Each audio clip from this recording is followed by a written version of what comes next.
military-related entertainment.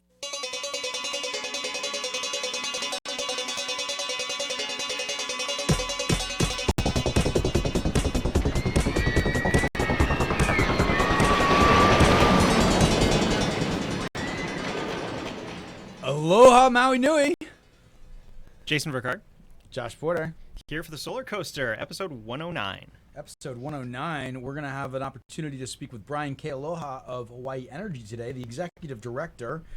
Pretty excited about this. It's kind of like we got a bit of an arc here where we're talking to a lot of decision makers in Hawaii specifically, alongside of all these amazing things that are happening, in the residential space, in the utility space, also in the commercial space. Yeah, this is really about helping the most number of people get access to solar and renewable energies as possible. Yeah, and I'm kind of excited. And we got another decision maker here, Mr. Doug Mcleoud. Want to say hi, Doug?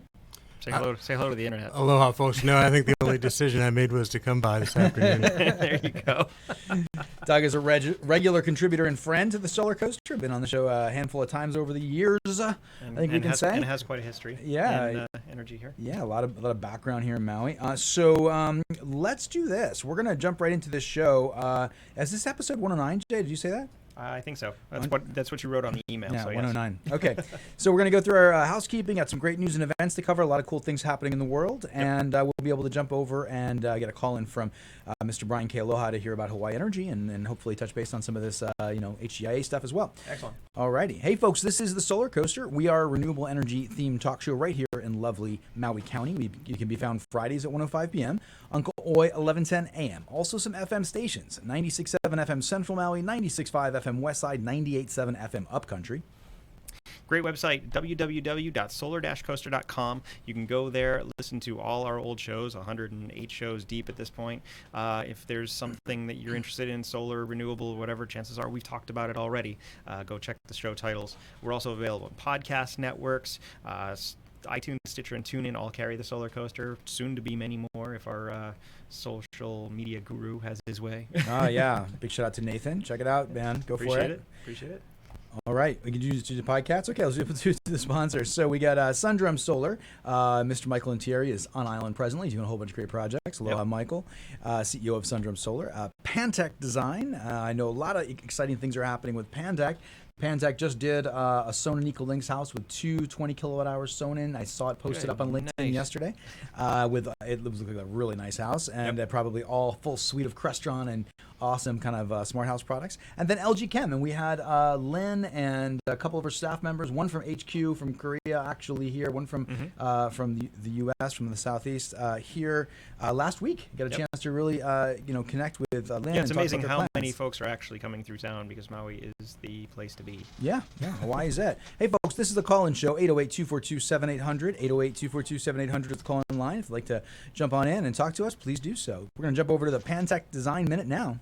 Pantech Design Minute number 7, Smart Weather Forecasting. This Sonnen EcoLinks feature makes use of weather forecast information from the Adapt Energy Automation package to dynamically modify the battery's backup reserve setting. If the Adapt Energy Automation package detects a severe weather event warning in your area, the system will automatically start the Sonnen EcoLinks battery charging up to 100% to prepare your home for the incoming storm and a potential loss of grid power. This maximizes your battery capacity for backup power when it is needed most. Furthermore, the Adapt EA package can notify other home automation systems like lighting, shades, thermostats, or other devices, which can then be adjusted to ensure the safety and security of your home. Imagine using this system to prepare for extreme weather here in Maui.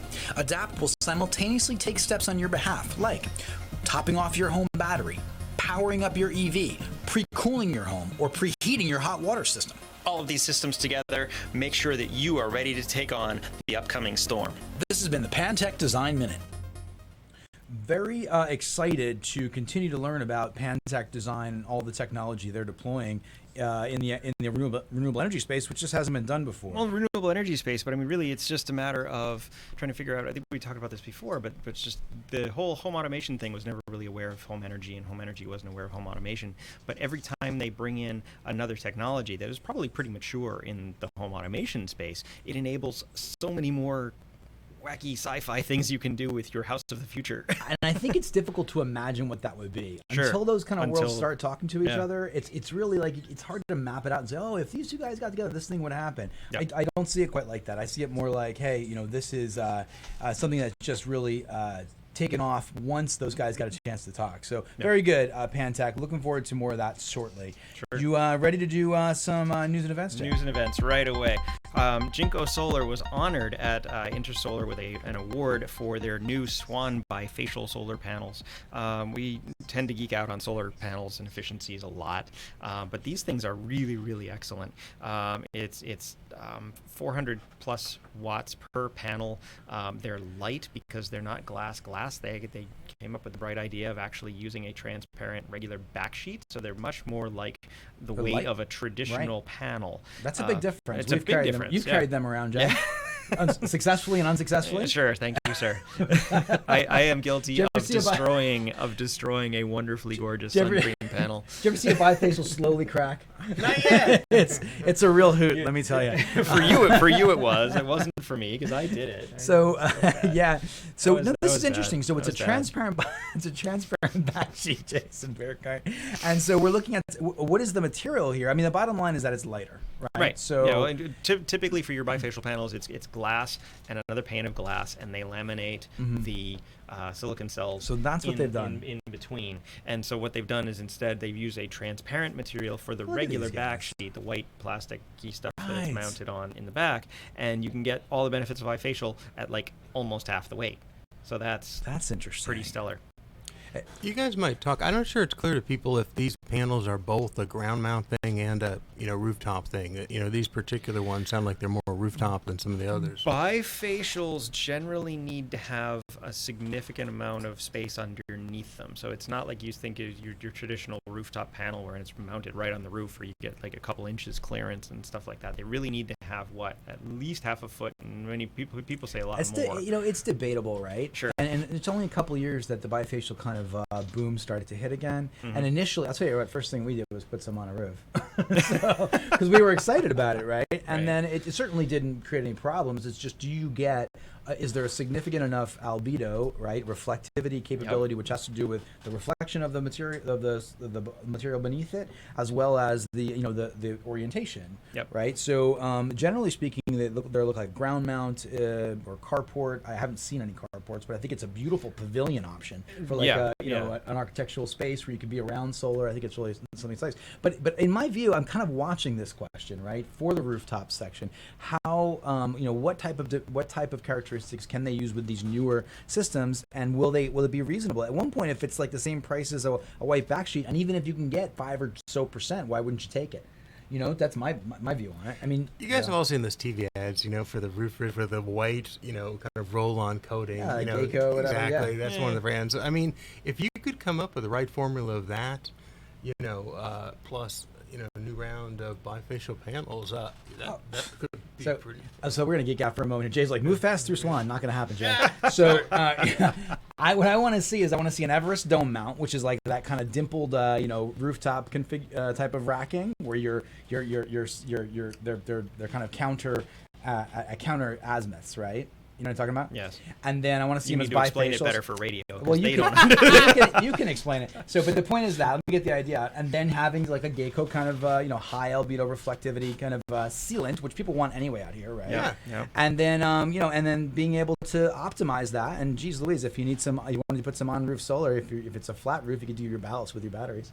And all the warranties suddenly match. You got a new roof warranty. Yeah, no, I think it's a great idea. All right, but I'm going to stop talking about this shit. Anyway, the Swan, the solar module super From Super Jinko League. Solar, this is the thing, yeah. Yeah, and they had a really cool, what do they call it again? The cheetah cell technology. So it's not only a Swan, but it's also a cheetah. All right. Well, that's their half-size module, the cells. Oh, the half cuts. Yeah, the half cuts. Okay, check that out, guys, if you want to geek out on solar panels. Which one's next, Jay? Your Solar Edge, go. Solar Edge, go Solar Edge. So Solar Edge basically launched a smart panel for the roof. Oh, right, my now goodness. Solar Edge is an inverter manufacturer, right? That's how I know them. Well, they are. Well, they were a year ago before they went on a buying spree, right? And they bought Kokum. We actually ran into those guys, which is a Korean battery manufacturer in Intersolar in Munich. And they a year earlier they went into big into overall kind of energy for the house. They got into software and a bunch of other stuff.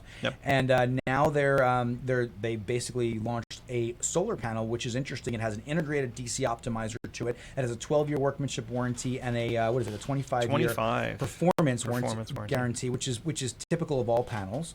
But what's interesting about this is that what is the term they used here? It was panel. What was the term, Jay? It's panel to grid total solution. And this is what's happening in the marketplace, these vertical integration of these technologies, panel to grid solution from a single vendor. If you think about our conversations with LG Electronics has a top-notch panel, the Neon at 360 plus, almost 380 watts probably at the end of the year. And then they have now they launched an inverter, LGE, and of course LG Chem has the battery. So you're seeing the same type of thing happening across other companies that are saying we want to have panel to grid capabilities, smart house capabilities. We're going to do the full ball of wax. Full package. And I really like that because literally it's one person to call, one You're making the. Yeah, you don't want to say neck to choke? I don't. You go can say it. go That's ahead. One right neck there. to One choke. neck to choke. One neck to choke. When you need tech Wednesday. support, there's no finger pointing between different. Well, it's this company's thing, or it's that company's thing, or whatever else. It's all LG, or it's all SolarEdge. It's one vendor that you go to, and they need to fix it.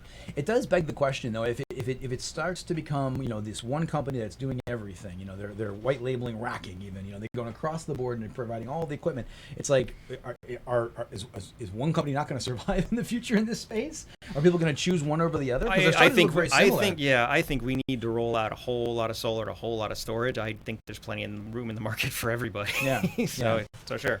I don't think there's anything this is a competing thing with Enphase. I mean, this is the competition today. Yeah, but Enphase's concept is a little different. When you start talking about the new IQ, I mean, this is a single panel with a micro inverter that is grid aware and will either start its own sine wave or conform to a sine wave. You're talking about Enphase right now, Ensemble. So he brought that up. Well, yeah, no, Enphase is. I mean, it is. SolarEdge and Enphase are direct competitors, and now LG's moving into that space, right? Yeah. So, Enphase's kind of approach is as a microinverter, you have actual microinverters integrated to the panels. The panels, I don't think Enphase has white labeled a panel yet, have they? I think they licensed it actually. LG is one of the ones. Yeah. Okay, so they got a relationship with LG, but they're when they market it, it's an LG panel and an Enphase microinverter, right? Yeah, all the guys marketing that AC panel, the famous AC panel. That's what this is, right? Right. Yeah. Well, this one here is a DC panel. It's DC optimized. Right. But and then so what Enphase is going to be doing by the end of the year in 2019, just tail end of that, we're going to see those new 3.3 kilowatt hour battery banks coming out that are lithium iron phosphate. So you have Enphase playing in the space, you have LG playing in the space, you have SolarEdge playing in the space, and you have Sonnen out there certainly playing in the space in Europe and in Australia and stuff. Extremely strong performer there. They're all kind of starting to integrate all their technologies, which is really exciting. So cool stuff from SolarEdge. I dig it. Aloha to Lior, the founder, and some of our friends out there. Good job, guys. Yeah, he's a fun guy. Okay, so what is your next flavor? Home solar panel installations fall by 94% as subsidies are cut. Now, this is happening in the UK. Labour Party is actually accusing the UK government of actively dismantling the solar power industry. Crazy inflammatory headlines, but it makes a lot of sense. They're taking apart their whole subsidy program, and so you have to pay really what these things cost. You're not going to get a tax break or anything for installing solar, and they've seen a huge fall off. My concern is that we're headed toward a similar thing. The ITC is going to be rolling off. This is the last year that you're going to be able to get the full value for it for the federal, and I mean, what's going to happen when you mean until Bernie gets in there and they're all free? Oh, there you go. Let's see that. Okay, I don't think so. So look, we're seeing China this tried language. to do that, and they found they couldn't pay for it. We're seeing So we're seeing this language post-subsidy solar in Europe, right? So this is maybe one of those. To me, I haven't really seen the evidence of that. Like I haven't been able to follow on a regional basis what's actually happening in terms of the subsidies. Maybe Doug, because I don't really have a good read on it. It's really been kind of a pattern where each of these countries in Europe, the original systems were all built around variations on a feed-in tariff model. model, and everyone's realized that it was basically too good to be true on one side of the deal, and they're paying too much for the power. So in Spain and Italy, you saw collapses, but there's still great places to do solar, and they're coming back now a little bit. But in England, kind of the same way. I mean, it's just, how do you make the policies match up for the long term? Because at first, these things all start with the idea that we're trying to create an incentive. Let's get people to do this. And if hey, try this new thing. Exactly. Try this new thing. It's important. Exactly. So, you just reach that point where if you're a victim of your own success, where you went in based on a model that was, let's just get people into the game, kind of like we did with NEM, right? Yeah. And so it's the same thing. Yeah. And we're all good. Those policies really were meant to jumpstart an industry. Well, now the industry needs to figure out its way forward without the jump start. Okay, just to throw it. Eventually, you have to take the jumper cables off and run. I want to throw a climate-sized monkey wrench into this machine here. So, given that the time that we're in right now with this 10-year window to counter irreversible change to our planet, is it a good time to prove out an industry? Hey, we got to make this thing fair. And should we just not throw a bunch of incentives at it and do our best to kind of accelerate it? I mean, we're 1/10 of where we need to be on a yearly basis of solar deployments globally. Yeah. We're at 108 gigawatts last year in 18. We need to be at a terawatt to have even a shot. And if we were to levelize and not even retract on our GHG emissions, I mean, what should we be sitting here going, these industries need to stand on their own 2 feet? Is that the type of austerity we need right now in this time for our planet? You need to give people a window of confidence, right? And it's how long does that window need to be? Is it years? Is it, And here we've been so lucky in Hawaii because all of these tax credits for us came without a cap. So, I as a potential developer could sit there at the beginning of the year and really kind of feel comfortable that until the ledge is back in session, we are safe for this project. And so, you kind of have that model. And there's a cap for the state side, isn't there? No, and like on an individual site, like you get 35% up to $1 figure, but I'm saying that there's not a cap in millions of dollars on how much can be spent, and that's not the case in all states, and it made a huge difference here, year after year, that you could plan around that. Right. Okay, great. Okay. All right. Where are we next? Fantastic. Let's move on. Sorry. Okay. No, fine. So we've talked about Facebook before getting a lot of solar, but now, like, just this week, seems like there's just news after news after news. Starbucks, Bank of America, Anheuser-Busch are all rolling out multi-hundred megawatt installs, and the interesting place is where these are all going in. Yeah. Actually, I don't know where they're going in. Oh, Texas. Texas. They're all going into, Facebook Texas. Sends It's pretty odd. I think the Bank of America is the only one that's not really doing it. They're specifically putting in installations on their retail spaces, the actual bank locations. So they're going all over the place because they are all over the place. Arizona, California, Connecticut, Florida, Illinois, Kansas, Massachusetts, Maryland. It just keeps going. So 2020, 2021, Bank of America plans to install panels on all their retail locations and administrative office buildings. So that's a lot of places.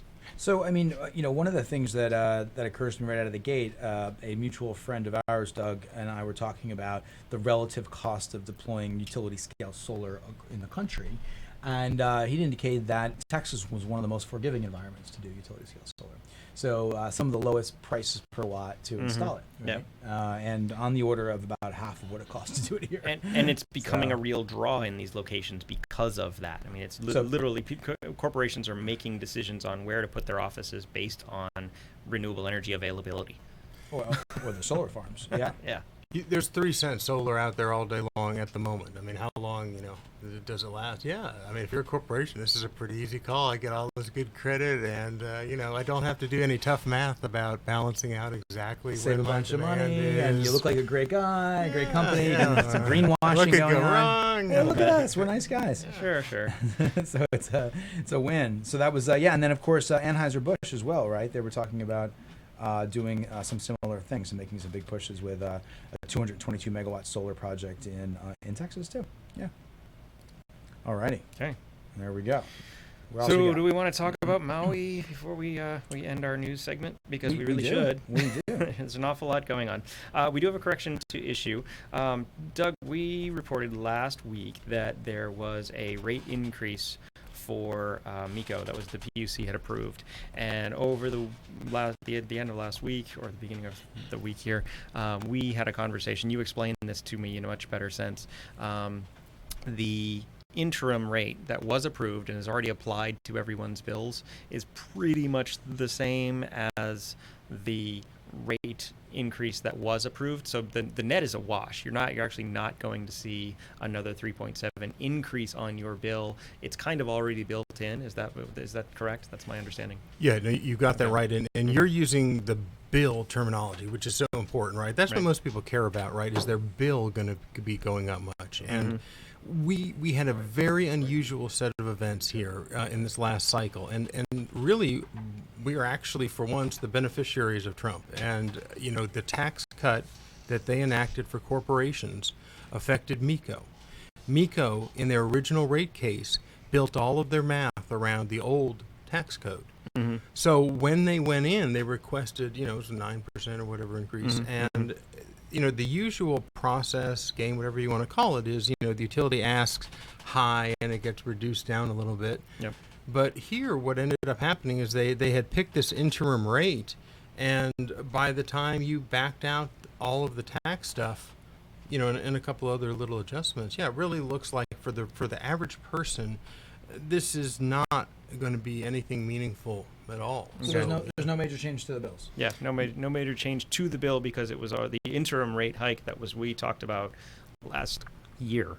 If you're a residential customer, average residential customer, yes. You're not going to see any You are difference. not seeing any big increase in your bill. And again, that's a big clarification, so I apologize for that's blowing good. the whistle on that That's one. good. That's good. Hey, before we head over to our commercials, we're almost there. I do want to call attention to a Civil Beat article. As Hawaiian Electric ambitious plan to quit using coal is a moon mission. And I want to just, it's a great article. Check it out. It talks all about the utility scale stuff that's happening around Hawaii. But in this one particular sentence here, on Oahu alone, the company expects replacing AES will result in 20 to 29 contracts with private developers and total investment of 2.5 to 4 billion, including land costs. Project expected to occupy 3,000 acres, the equivalent of 29 Aloha stadiums. That's just on Oahu.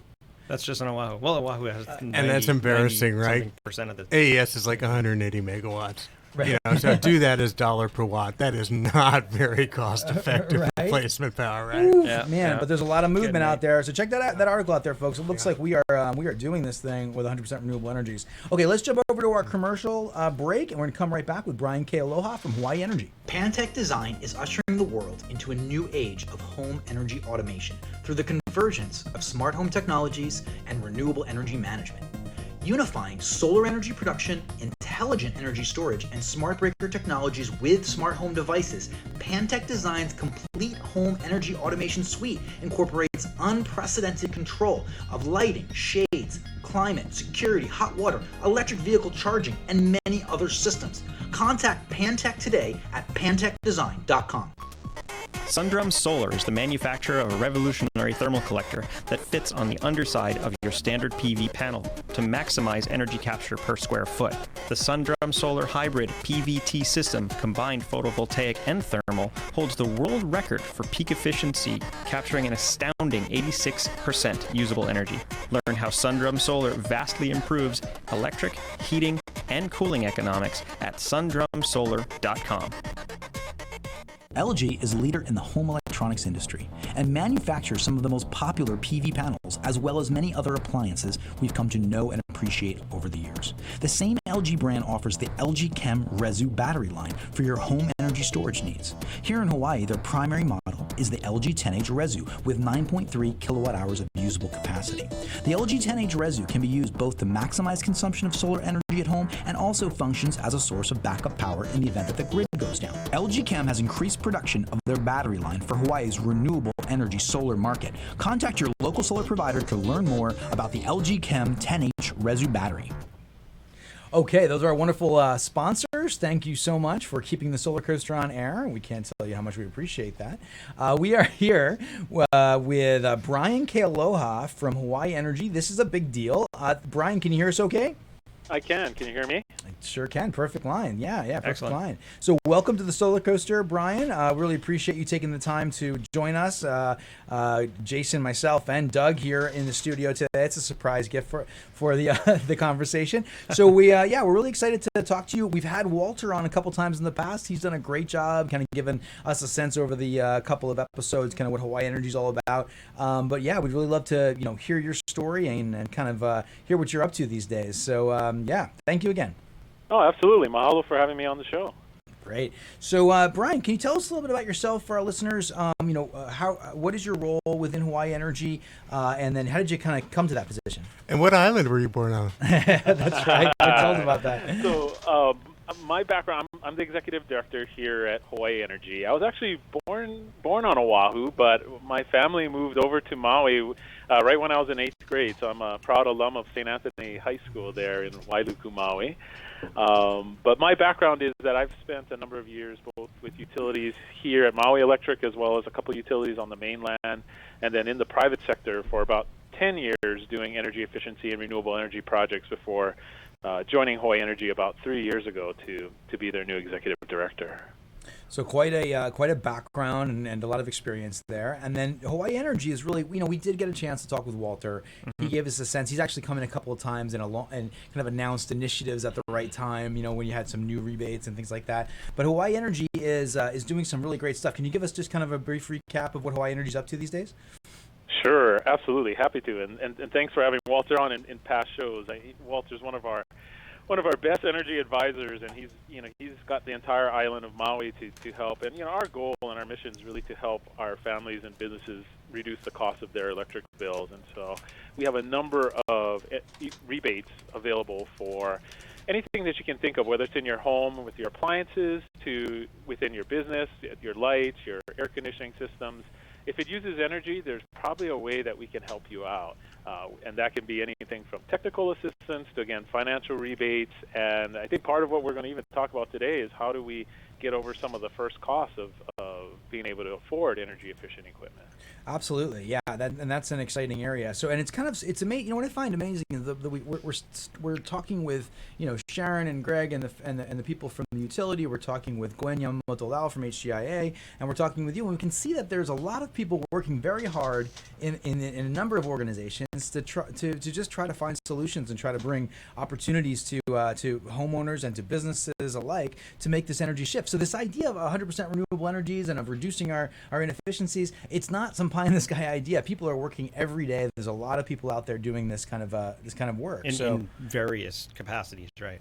yeah, for sure. So okay, so you've got one of the things that kind of I guess initiated the call. I think we were talking with Walter a little bit, and I mentioned that we were talking with Gwen Yamamoto-Lau from HGIA, and he said, "Oh, well, if you're talking with her, you really got to talk to Brian." Yep. So is there? And then of course, since then, I'm not really clear actually to be direct with you how you're interacting with HGIA. I do know from a former contributor to the SolarCoaster, Ted Peck of Holuho, that there's some, especially on the commercial level, there's some kind of pairing up of these, I would say, subsidies and support mechanisms. But can you give us a sense of how you're bringing value and what type of work you're doing in that area?